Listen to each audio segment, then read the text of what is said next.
Hello, everyone, and welcome today to our Devar Torah. We are talking about Parsha Toldot, and we're talking about what radishes, lettuce, and cucumbers teach us about destiny. This week in Parsha Toldot, we return to one of the most complicated families in the Torah, Isaac, Rebekah, and their twins, Jacob and Esau. Even before birth, Rebekah feels the struggle inside her and seeks divine understanding. God tells her that two nations are within her, hinting at different destinies, different energies, and different paths. The rabbis notice something unusual about these differences. In Talmud Hulin, they discuss how different vegetables affect the body.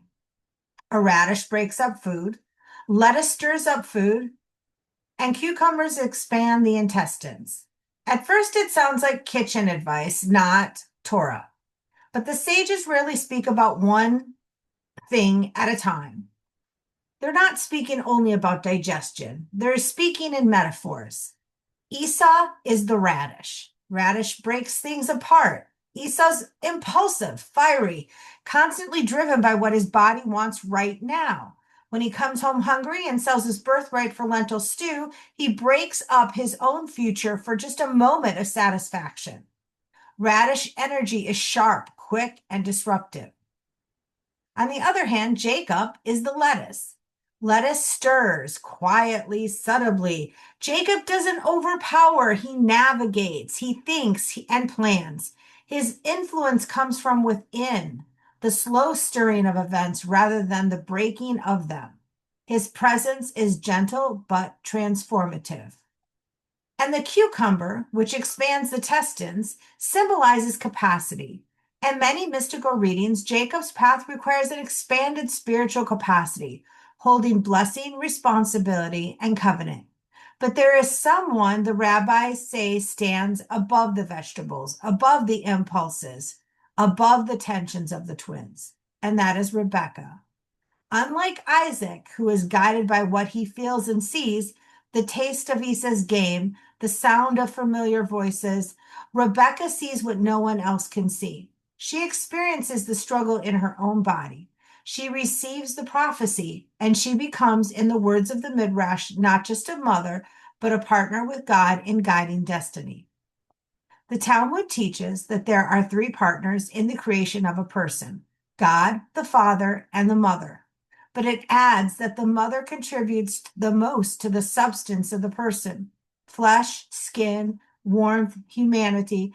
The mother shapes not only the body, but the emotional and moral world a child grows in.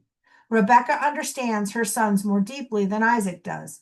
She recognizes who has the capacity to carry the blessing into the future.